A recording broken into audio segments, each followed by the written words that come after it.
I was always sort of against people working remotely because I needed people in the office. That was my attitude. And many companies, I think, sort of share that. But certainly what we've learned is that you can be successful. You can be quite successful. And what that's led to now is companies really exploring what is the purpose of the office? What does the future of our workplace look like? It isn't necessarily that the footprint may change so much as what the use of that footprint will do and how much that is going to change. We could continue to stay out and working from our living rooms and our basements, but there's a lively conversation around training and culture and mentoring. And that needs to be considered also. So we're listening to people's opinions, we're studying this, but the partners and the leaders in the various offices also need to be heard about what they think is needed in their practice areas. And at the end of the day, I think we'll make the right decision. And before COVID hit, that's just something that all firms have to pay attention to is, there isn't going to be a one size fits all. Everybody's not going to be able to come back at the same time. I think people might make decisions about flexible work arrangements and then have to change, their minds, probably very soon after making that decision, just because something might not work at home. So again, there's a lot that can go into it. Everybody's personal situation is different.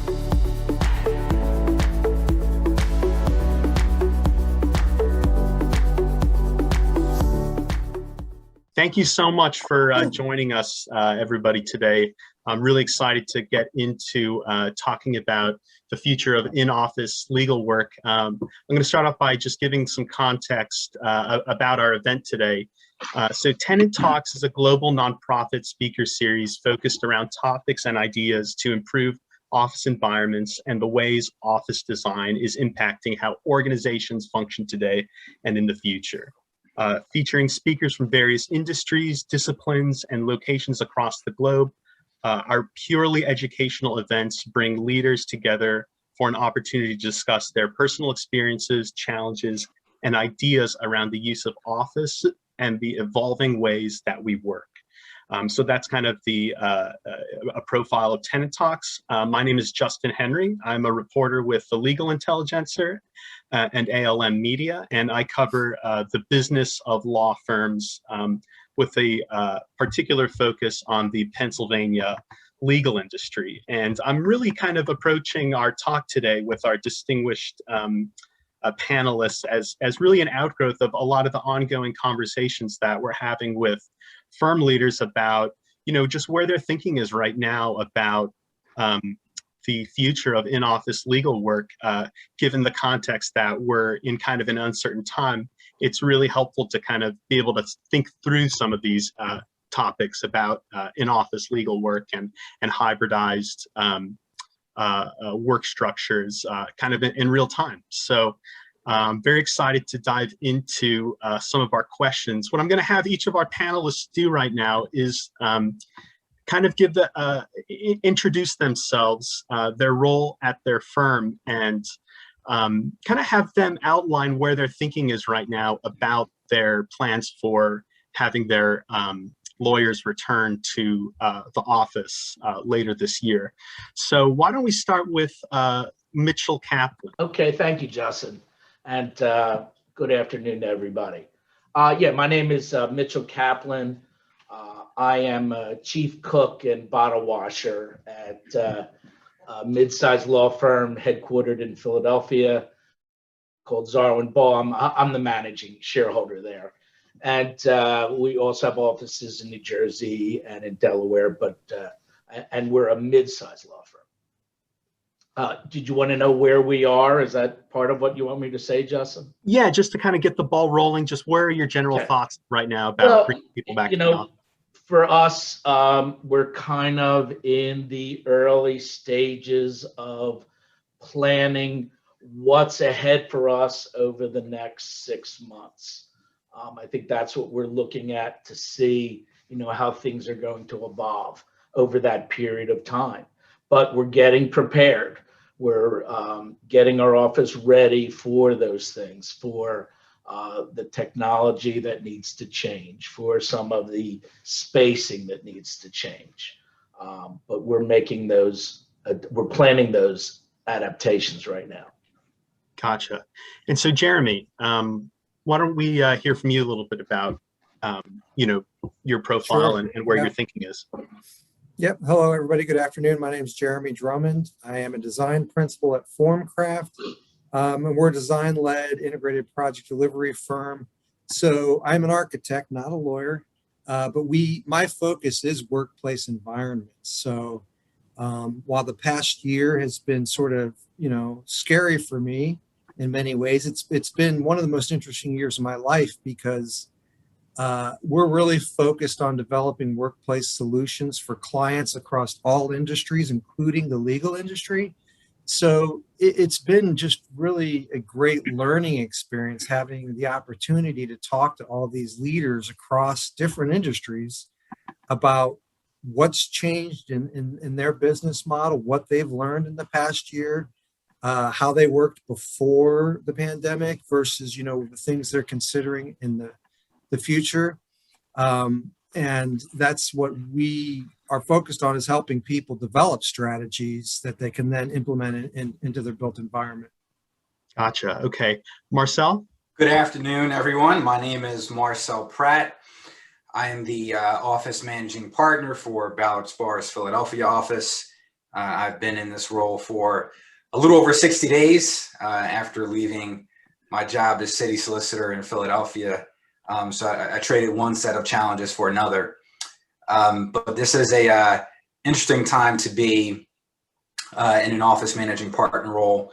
I think what will come out during the course of this discussion is that there are still a lot of open questions. And I can tell you, for Ballard Spahr in Philadelphia, the guiding principle is safety for our employees. So everything that we do, every time we think about plans, every time we brainstorm, safety is the guiding principle.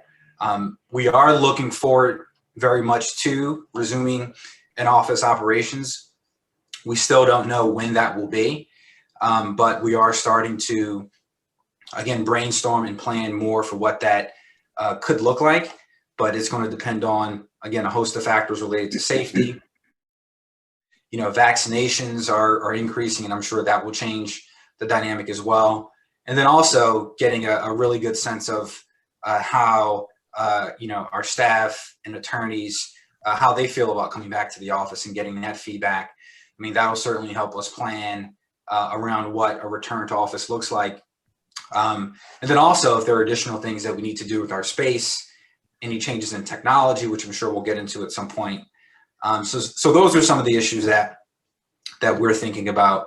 But again, safety is the overarching principle. Gotcha. Okay. And certainly, last but not least, Joe Kernen. Thank you, Justin. My name is Joe Kernen. I'm the managing partner of DLA Piper's Philadelphia office. And unlike Zarwin, we're anything but a mid-sized firm. We're almost 5,000 lawyers across 40 countries and more than 90 offices globally.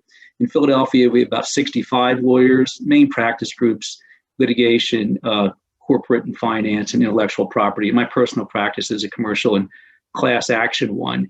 And in terms of return to work, we're hoping to get back in our offices in the U.S. We have 23 U.S. offices, late spring, early summer, on a purely voluntary basis. 100% voluntary. We'll make that clear to everybody over and over. There's no pressure. And we've done surveys and have expectations of how many folks will take care of that. And then we hope, after Labor Day, sometime in the early fall, for a full return to work. And that's where all the interesting conversation is happening now, exactly what that means. And it's not going to mean what it did, last middle of March. There's certainly a lot of discussion about flexibility and other things. Right. Okay. And I just want to let our viewers know that periodically throughout this panel, we're going to be posing some poll questions for viewers to participate in, and then follow up with the results after that. And those questions will touch on many of the topics that we're looking at today around work flexibility. So this first question I'm going to pose to Jeremy, I'd love to hear from you kind of about how you think the migration to virtual operations has shifted thinking around the role that office real estate and a firm's geographic footprint plays in their overall business model. Yeah, so like I said, it's been interesting and evolving. We're going to say that a lot. What we've learned, but let's say pre-pandemic, there was a lot of organizations that were already exploring some type of agile work environment, and then once we were forced into it, a lot of companies that may not have been in favor of any type of flexibility or work from home really were forced to deal with it and learned a lot in the past year that there are things that can be quite successful in a work from home model. And my company was one of them. Being in a creative field, I was always sort of against people working remotely because I needed people in the office. That was my attitude. And many companies, I think, sort of share that. But certainly what we've learned is that you can be successful. You can be quite successful. And what that's led to now is companies really exploring what is the purpose of the office? What does the future of our workplace look like? And ultimately, those conversations, I believe, are going to lead to people reevaluating their real estate footprint. And you're probably going to see some type of reduction in overall real estate across most organizations, depending on which strategy, where they end up falling on that spectrum. But in the end, it's you're looking at dollars, you're looking at people, you're trying to make sense of it all, and it's probably going to be a more agile workforce because we've been forced into that change. The pandemic has forced that change. And you're going to see that reflected in people's decisions in the next, couple quarters here. Mitchell, I want to bring you in here and kind of pose the same question to you. What are your thoughts on how shifting to virtual operations has changed thinking around the role that real estate and geographic footprint plays for a law firm? Well, truthfully, in our thought process, it isn't necessarily that the footprint may change so much as what the use of that footprint will do and how much that is going to change. We work with Jeremy.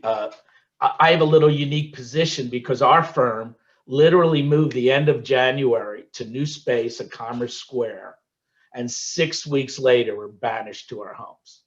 So we kind of had a feeling even before this, not that we ever could have not expected anything close to a pandemic, but we did recognize that, and I'm sure most firms recognize that are going into spaces even before this pandemic, recognize the need for flexibility and recognize the need to have some remote environment, nowhere near where we have right now. And I think most law firms would have predicted, that we would be where we are now, maybe 5 years from now. So we just all got a big kick in the butt to get us where we are all right now. But like I said, when we worked with Jeremy, we built this space that has the open architecture that people want today, has the flexibility that we need. So we are prepared to make the changes that are necessary because some change is going to be necessary. Joe, I want to bring you in on this because just the fact that DLA Piper has such a broad geographic footprint, I'm sure that there must be, many dynamics involved in terms of your thinking about this question. Would you mind sharing your thoughts on that? Sure. We had a little similar experience to Mitchell, only on a grander scale. Probably 5 years ago, we started executing a plan in all of our offices that came up with renewals and renovations of drastically reduced space, single-size offices, much more collaboration space, open space. So in Philadelphia, we finished our renovation maybe a year or so before COVID hit, and we went from 3 floors at the top of One Liberty to 2 1/4. And by going to single size offices, eliminating libraries, which you didn't need anymore. We were able to add more common space, more collaboration space, flexible space, and accommodate 5 more offices than we had over 3 floors. And that was before COVID hit. So we feel pretty fortunate we went through that and are really well positioned in Philadelphia with what we have now. And across the firm, as leases come up, that plan, that design is just being extended and taken an even harder look at it in terms of our space needs. But we already had a formula that works pretty well. And now, of course, things like hoteling and more flexible work from home, we start talking about that and incorporate potentially into the new designs. Marcel, what are your thoughts on this? I'm curious to see what you think about Ballard Spahr's evolving use of space needs. Yeah, so I mean, this is a question that has existed prior to the pandemic. So we're a national law firm, 15 offices across the country, and Philadelphia is our largest. And I think whenever certainly leases have come up, the question that's always been top of mind is how do we reduce our footprint? And I think that's because this concept of giving up me space for we space, right, has always been around, and it's been in other industries as well. And I think what you hear from some of my counterparts is that it's been around at their firms as well.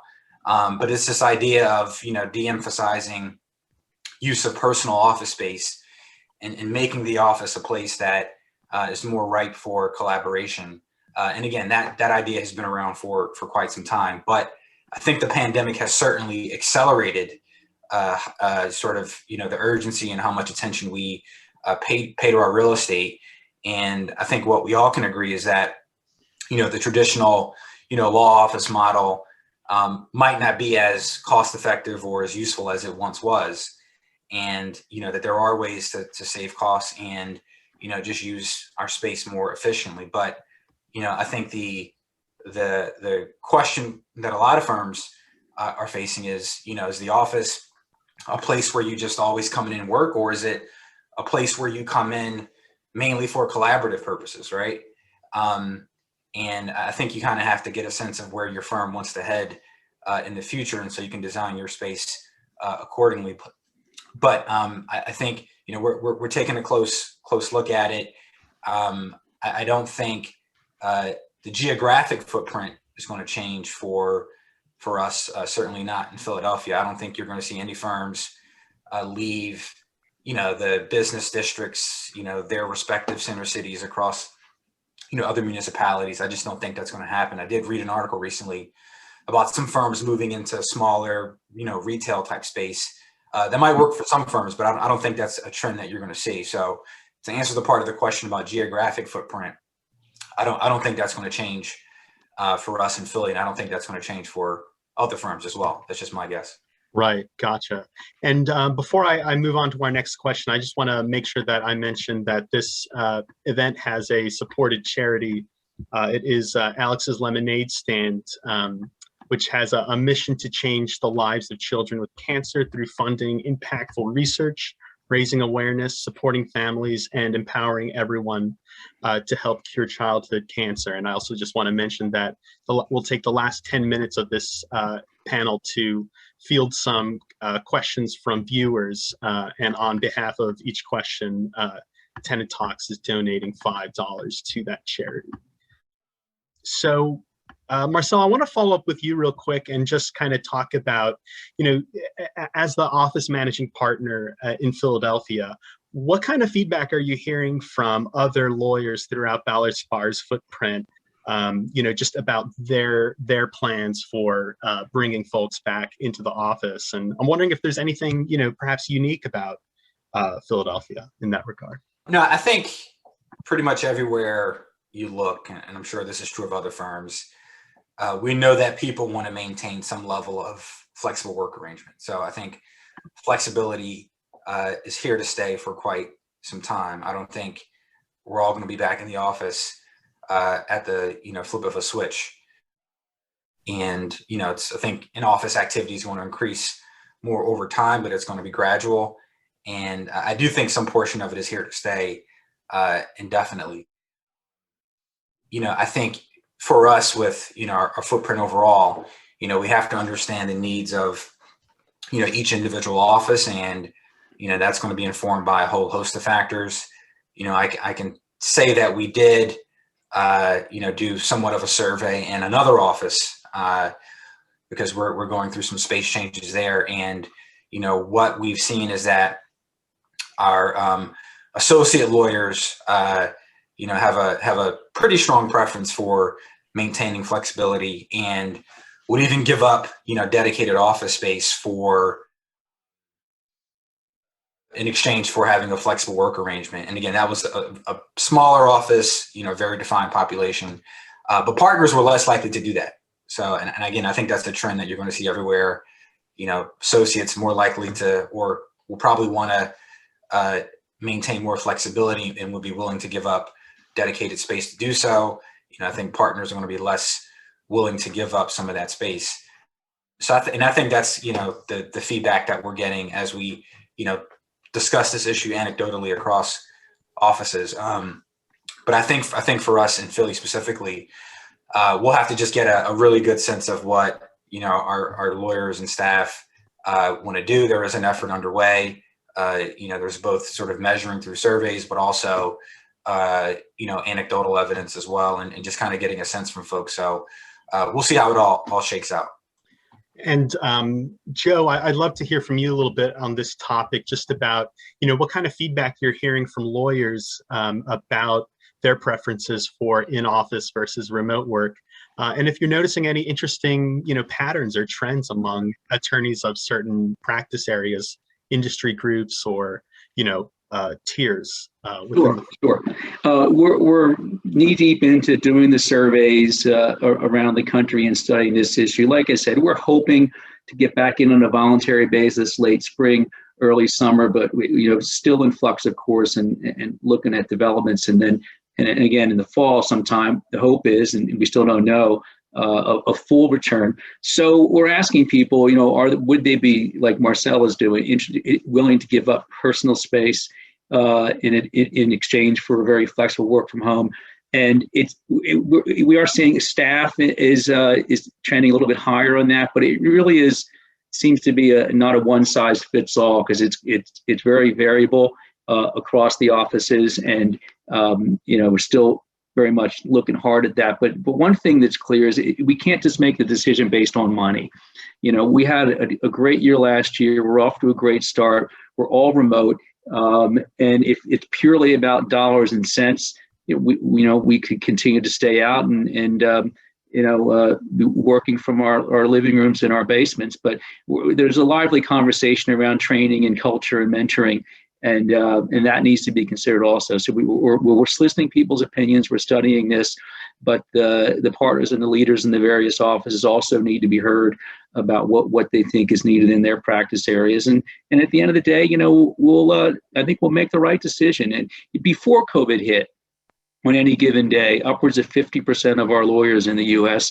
were not in the office. They were in court. They were at clients. They were working from home. We were always very flexible about working from home and alternative schedules. And so we know how to do this even before all the technology that we're using. So I have no doubt that we'll get it right and be flexible. And we just, looking at it very hard. And so, Mitchell, what kind of feedback are you hearing from your team? We've done the surveys as well. We're hearing that I would say 60% of the professional staff wants to come back at least 4 or 5 days a week. The rest want to come back in some either shared or hoteling situation, which is the 3 tiers that we're looking at. For staff, again, it's all over the place a little bit. Some folks, are very concerned about coming back, but I think most of those folks, feel much more comfortable in an office environment. I'm talking about the staff and clerical folks that do better, that can do better in a non-remote environment. It's more we're getting the effect of wanting to be out of the office in a remote situation from the professional staff. Yeah, I think there's lots of talk around the innovation of in-office features, and I'm curious to see what role or how prevalent the use of hoteling, scheduled office spaces is, and also kind of what Marcel mentioned about de-emphasizing, personal office spaces. I think you mentioned that, if I'm not mistaken, Marcel. Turning to Jeremy here, what are your thoughts on what role will be played by hoteling and scheduled office spacing and some of these creative solutions to office space? Yeah, when this pandemic first hit and the offices in city were essentially closed, there was an article that I saw where someone said, a very prominent workplace strategist in Philadelphia said, "This is the death of hoteling." And, that was the first month in, and I saw that and I thought, wow, that's a pretty bold statement, because nobody knew it was going to last this long at the time. But in reality, what I believe is happening is you're going to see an increase in hoteling at this point. So what that means is an increase in unassigned desking or an agile work environment where people can go into the office and they can work from different locations throughout the office, but things aren't necessarily unassigned or aren't necessarily assigned work settings, and that's going to be different for everybody. And I think what you're going to see is sort of a hybrid for different organizations and different industries, where you're going to have some assigned desking or offices or spaces. And then you might have some hoteling for people that can be more remote or prefer to be more flexible in their schedule. And as some of these gentlemen are saying, they don't need dedicated real estate to do their job. So I think it's primarily going to be a company policy, but it should be more task-based for what people are actually doing and what they need to do their job. And as we're seeing, many people don't need assigned workspace to be efficient with performing their job. No, absolutely. And I think right now is a good time to do our first of two polls. Looking forward to hearing back from our viewers about this topic. The question is, how many days per week would you like to work from home in the future, sort of in this new normal?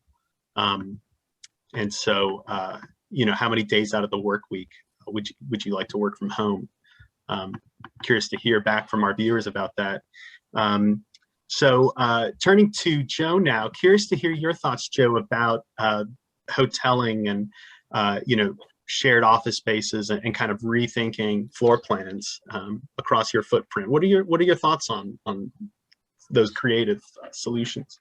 Well, I don't think there's any stopping some form of hoteling. The accounting firms have been doing it for upwards of 10 years. The accounting firms are always a decade ahead of the big law firms. We've been studying them ever since I joined the firm. The reason why we did our major merger in 1999, the largest merger in U.S. law firm history, is because we wanted to go on the road to be global, and we saw the consolidation happening in the accounting firms.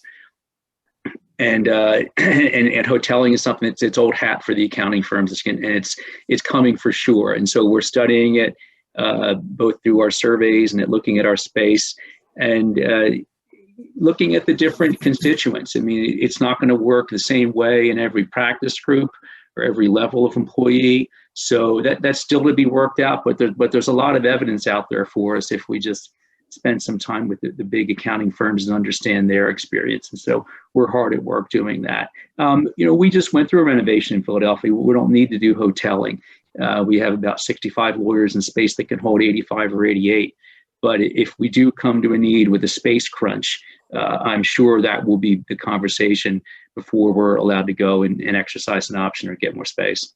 I want to turn the conversation toward sort of talking about maintaining firm culture in a hybridized working environment. Curious to hear about efforts by firms to support the law careers of some junior lawyers and some associates, and really bringing them into the fold, what that's going to look like. Marcel, I'm going to turn to you and just hear from you about, what has Ballard Spahr done to support junior lawyers and associates throughout the pandemic, and what is that going to look like moving forward? Yeah, I think we've certainly done a lot of the things that other firms have done in terms of providing all sorts of supports for folks working from home. There are a whole list of programs that we can run through, but I think what we've done recently is try to bring associates in on the thought process that the firm is going through in terms of what return to work will look like. So we did a project where associates were able to make recommendations to, or a small group of associates were able to make recommendations to firm leadership on how to make return to the office successful. And they had some very great ideas, and for example, things like making sure that we educate associates on self-advocacy in terms of getting work and professional development, because one thing that we've all realized, or something that's probably going to happen, is there's a little bit of a tension between working from home and being in the office in terms of who gets assignments, who gets exposure to the right matters. And I think that's a concern that everybody has, just making sure that no matter what path you choose in terms of the flexibility of your work schedule, that the work is spread evenly. And so that's a major concern, is just making sure that no matter what, the playing field is very level. And I think we're also going to see that there are just different, there's going to be different experiences with unremoting our lives, right? I think some people are going to be able to very quickly, jump back into the office, get back into the swing of commuting. I think for other folks, it's just going to be probably a little more difficult, whether it's because of, childcare, caring for somebody who's an elderly family member, for example. A whole host of things can play into to that calculus. So I think we'll have to just, make sure that we're keeping an eye on it, making sure that, everybody's, flexible and remaining patient. But that's something that, we're paying attention to. We also compound that concern with, our diversity efforts as well, because we already are looking at, and just in general, I mean, and we've been doing this for a long time, but just making sure that our diverse associates and lawyers are supported. And I think when we're talking about, transitioning back to the office, and there's this, additional breakdown of folks who are in the office versus not in the office, that's also an area where we have to pay attention to diversity. And so, we're just making sure that as we progress through this, that we're asking the right questions and making plans appropriately. Yeah. Quick follow-up for you, Marcel. Can you talk a little bit about some of the barriers involved in unremoting that some lawyers might face? Yeah, like I said, I think, childcare is a huge one, right? I mean, I think if, you have very young children and, you've designed your at-home work life around being able to care for children, it's just going to be difficult to turn that off on any kind of, fast or quick basis. And if you have other folks who've maybe have a less difficult situation, whether it's because they don't have, young children, or, they have a different system in place, it might just be slightly easier for them. And I also think the same is true of folks who are, caring for relatives that might have been impacted by COVID, or even, again, just folks who've been caring for older folks in their family. So I think the challenges are going to vary, person by person, but I think that's just something that all firms have to pay attention to, is, there isn't going to be a one size fits all. Everybody's not going to be able to come back at the same time. I think people might make decisions about flexible work arrangements and then have to change, their minds, probably very soon after making that decision, just because something might not work at home. So again, there's a lot that can go into it. Everybody's personal situation is different. Right, and flexibility is key in so many instances. Mitchell, can you talk a little bit about how your firm has supported career developments of junior lawyers, and kind of what that support system is going to look like in the hybridized future? Sure. I mean, it's a challenge. It's a challenge when you have new employees. You could have an employee that we've hired straight out of law school that, has no connection to anybody or even the firm. It's truly a challenge to train those folks that need training. And it's going to require monumental effort and again, I'm talking about right now when everybody is remote, and that has to be done remotely. It has to be done periodically and systematically. And that's the only way to get around it without, being able to walk down the hall and try to, assist somebody who needs some mentorship and some training. So that's really, really, really a challenge to train those folks. Another thing is that your firm culture. I mean, we're a mid-sized firm. People come to a mid-sized firm and expect a certain culture in that firm. That culture has been disrupted by this pandemic. So we're doing what we can to try to create some camaraderie among the folks, and to have regular remote meetings to continue the culture and the camaraderie. But again, it's not the same. As we move forward, as we start recovering from the pandemic, we're now going to be a situation where there's complete flexibility. So again, our culture and our mentorship and our training is challenged. At least in that situation, you'll be able to put groups together. But I think that what we're seeing is technology that's now going to follow and deal with what is a challenge. So the idea that we're all looking at each other is better than, listening to a conference call.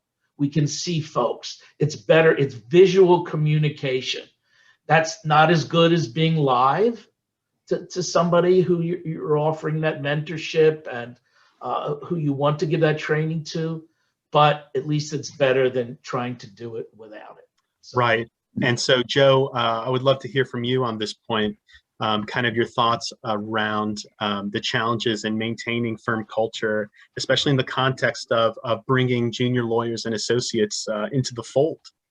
Yeah, it's very difficult with the new lawyers. So many of us in our office have been practicing together more than 20 years, and it really has just been a blip and among the partners and not an issue. But we brought on 9 new associates since last March, and we've just gotten an acceptance from our 10th one yesterday. That's in the 65 lawyer office. So a lot of new people. And so we've bent over backwards with the various programs and urging colleagues to do the social Zooms. I have a constant loop of 3 or 4 a week that I'm checking in with people, and all my colleagues are doing that. So under the circumstances, I think we've gotten through it okay.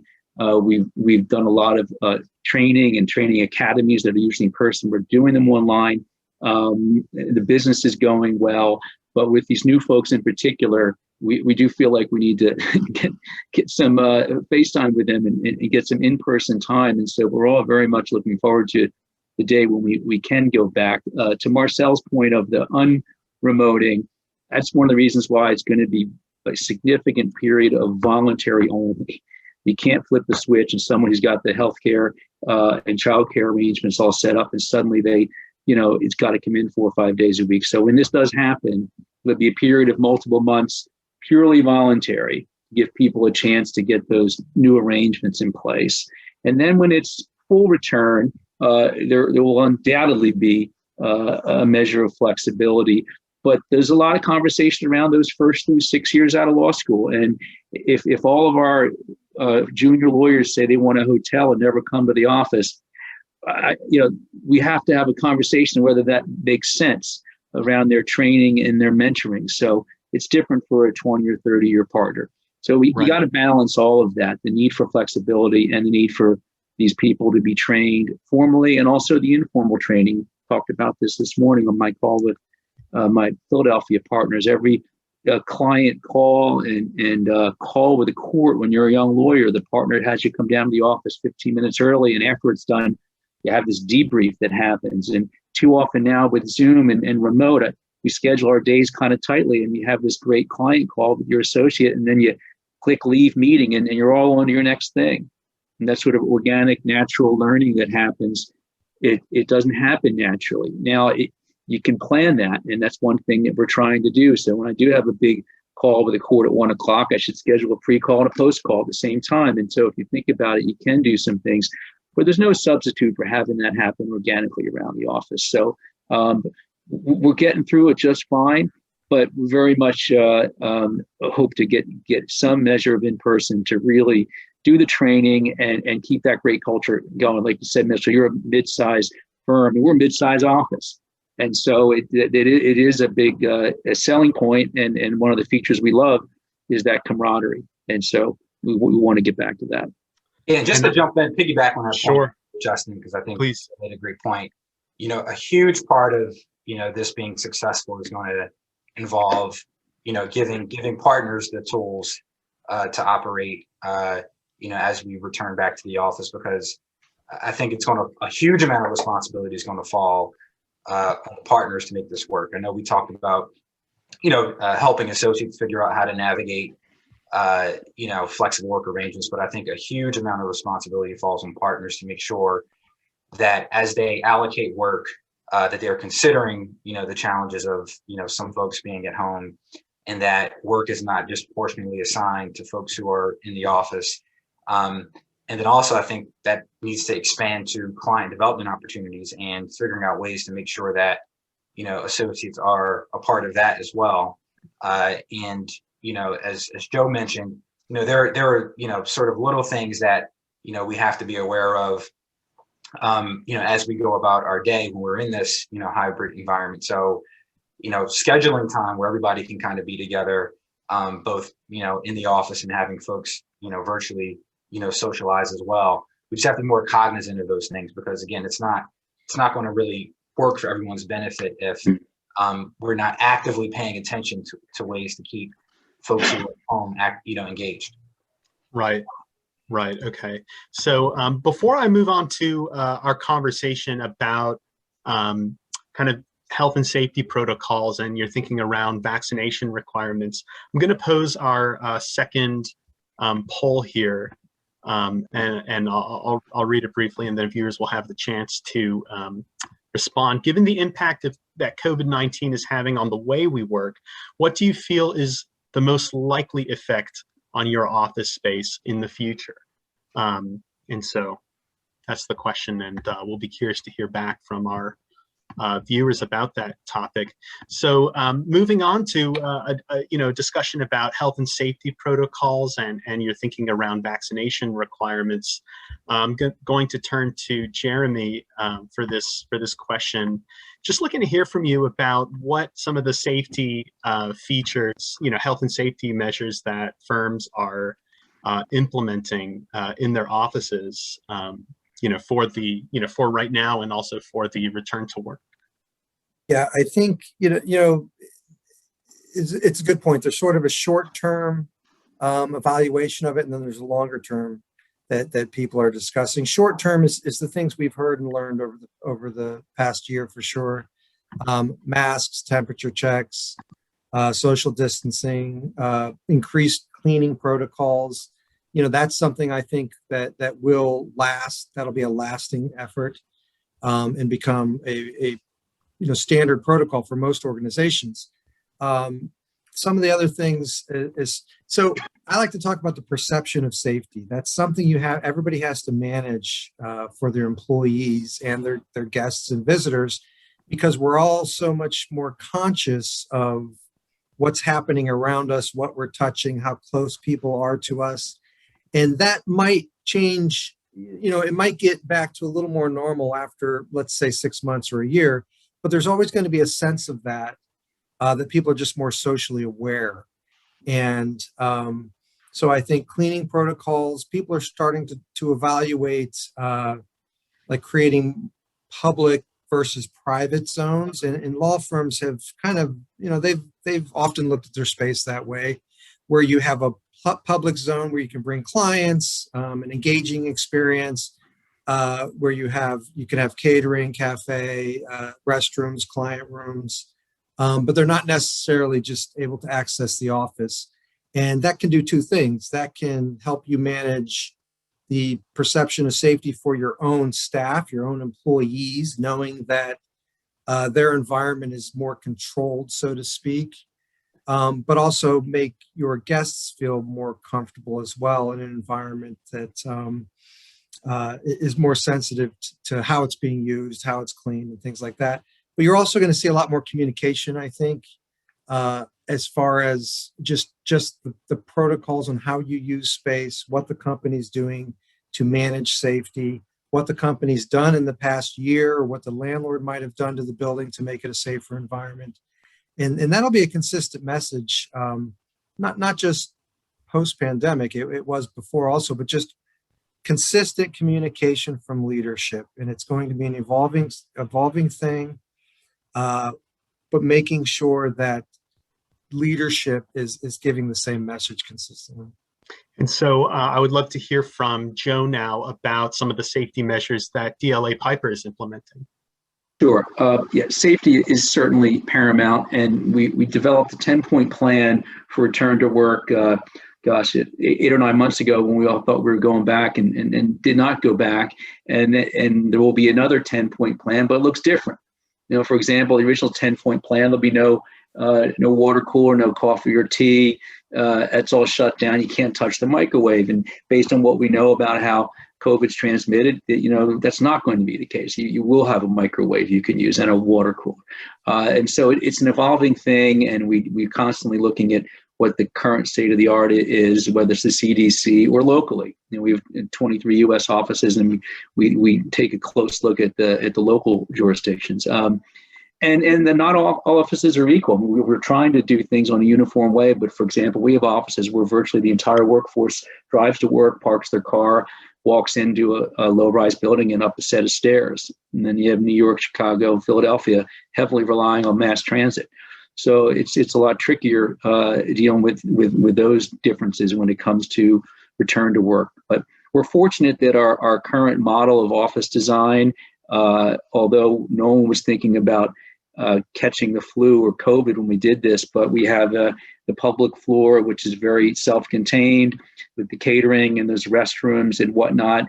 And at the time, due to personal safety, client confidentiality, client privacy, those were the things we were thinking about, that the rest of us are in a space that the public really doesn't want to visit, or it's not able to visit. You can only get in with a key card. So we have that in Philadelphia. We have that in a lot of our U.S. offices, and all of our redesigns are allowing for that type of arrangement, which is nice. So safety is number one, and the good thing, compared to the early days of COVID, everyone was kind of scrambling and trying to figure out what to do. There's a lot of knowledge out there now that everybody has around that, and so I'm sure Ballard and the other firms, we all have the same consultants and look at the same websites, and when it comes to that safe environment and physical safety around COVID, I think we're all pretty much on the same page. Mitchell, I want to get you in on here and hear from you about some of the safety measures that you're implementing at your firm. Yeah, like everybody has said already. I mean, these protocols have been in operation in our office, since the beginning of this thing, because, throughout there were some folks that voluntarily decided that they wanted that they needed to go into the office, so access was allowed for them. So there are, a minimal amount of folks that go in every day, but, the cleanup and the hand sanitizer and the whole deal is there. But, again, we were fortunate, as I said, like Joe, we were going into new space. So I'm not saying like Joe said, it wasn't because of the flu but we were doing it for security. So we have, again, with Jeremy's help, we have, a public space where there's conference rooms, and then there's glass doors that prevent people from going to the office space. So there's public space, and then there's private space, which is our space that is glass, has a glass wall there. So it's a healthier situation. And I also want to talk about buildings. You hope that you're in the right building that's taking care of their HVAC and that it's current. You start talking about 20, 30, 40-year-old HVAC, you got some issues there. So I know a lot of the buildings have been really beefing up their HVAC. I know my building, Commerce Square, has done a great job with that. I think they were, the lead gold standard by that point anyway, when we started there. And they've only improved it since then. But that's an important issue. Right. People want to be confident that they're going into a safe situation, and they want to make sure that their leaders are looking out for them. Right. I think Marcel, that's what everybody is saying here.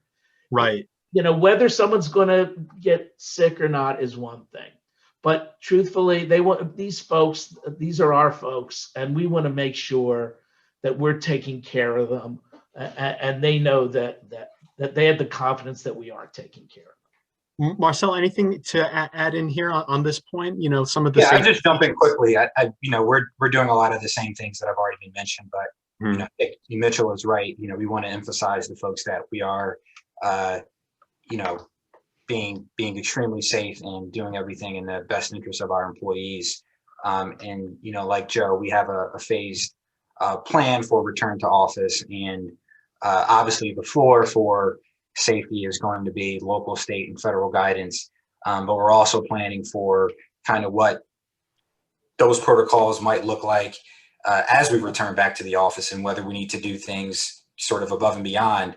Because if you have, for example, there's a level of cleaning and sanitization that's happening right now, but if you have more traffic in common areas in the office, that level of cleaning is going to have to ramp up, and then you have to think about other common spaces. And then there are things like talking with building management about what they're doing with keeping their spaces cleaning up to protocol as well, because again, to the earlier point, that's all about projecting confidence and safety for folks who come into the office.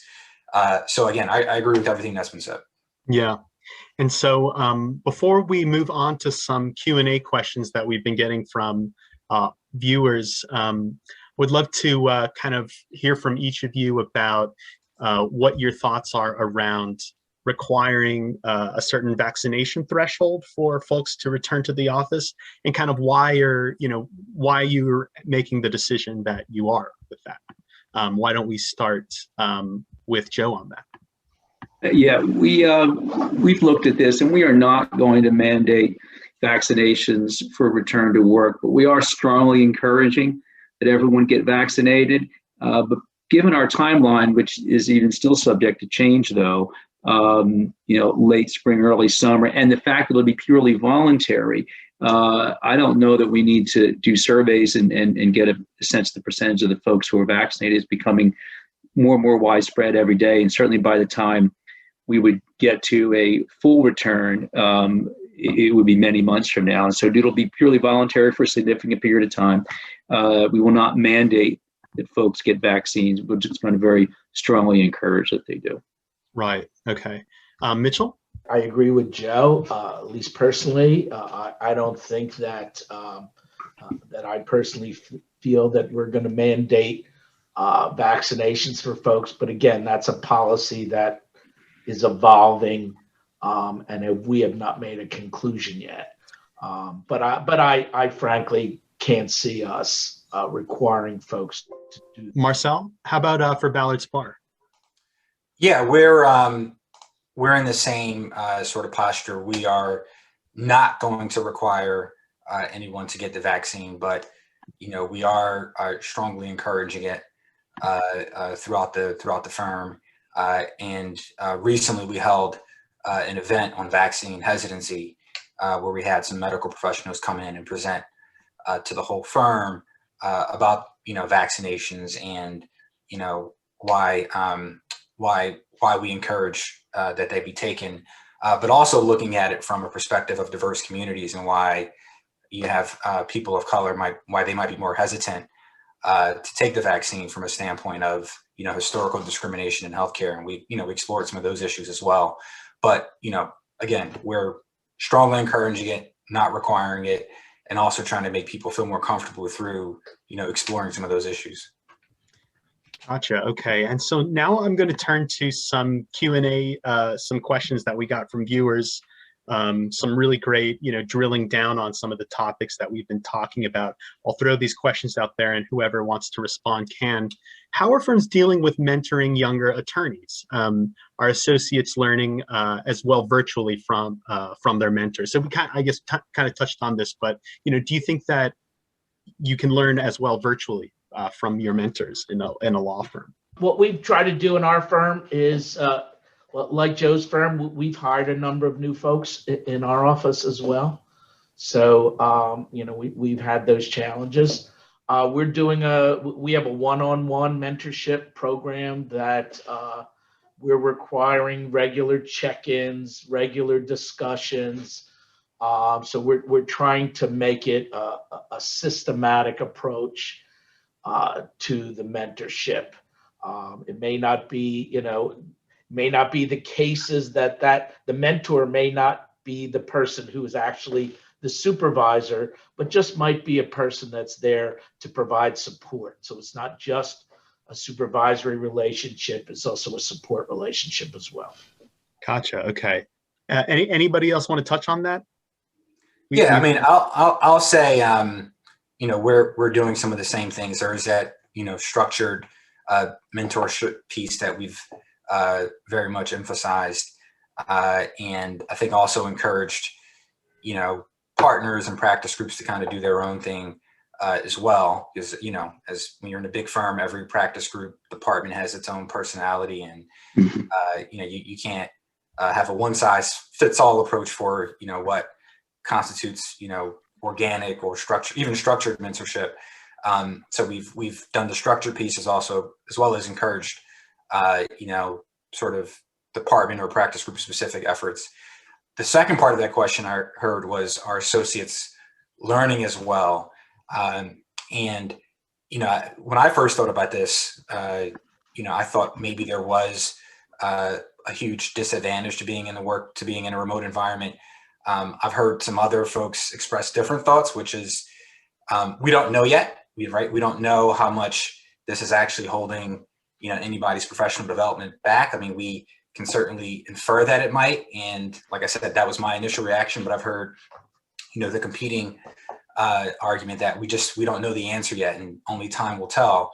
And then also it's different by personality, right? You have some folks who might be more introverted, they like having their own personal space, and being at home really works for them, and they're really thriving. But if you're extroverted and you derive your energy from being around others, being in a fast-paced office environment might be a little bit different for you. So I think that second question, the answer might not be as clear just based on some of the discussions I've had. Right. Okay. And so I do want to fit in this last question from a participant, from an attendee, because I think it's so interesting. So how do you deal with the natural competition between associates to get in front of partners in the office? Don't you think that associate attorneys that come into the office will get face time and as a result be favored by the senior partners at the firm? How do you account for that? Well, like I said, pre-COVID, we had about 50% of our lawyers any given day out, and you still have to be a top-notch and favorite associate. So even before COVID, if I had a new matter come in and my favorite associate would happen to not be there that day, she wouldn't lose the case just because there was someone down the hall having FaceTime. And so, but you need to have that time to establish that relationship and that great work. And so I don't think it's ever been the case that the associate who happens to be in the office gets the matter, but I think you do need to be in some period of time to show that you have the goods and develop that relationship and hopefully be an emerging star associate. But if we're going to go to a more formalized, flexible environment, which it seems like a lot of firms are looking at, that's going to be something that we that we have to talk about. But at least in our firm, which I think is a little different than Mitchell's and maybe more like Marcel's, our people work nationally and globally on teams all the time. And so often a large percentage of the people they work for aren't in Philadelphia anyhow. And so FaceTime, which back when I started working, pre-email, pre all this stuff, we address like this every day. I think it was more important to be there for when the big shot partner walked down the hall. But so many of our teams are spread out around the country and around the world that it's less important that you need to be there every day and cozying up with the local partner. It really is decentralized and staffed much differently than the old days. Yeah, I think if I can comment on that as well. Sure. I just, that's kind of an old school environment. I think that's changed over a number of years. Mm-hmm. I don't think that plays out much anymore because of, like Joe says, people aren't necessarily in the office all the time.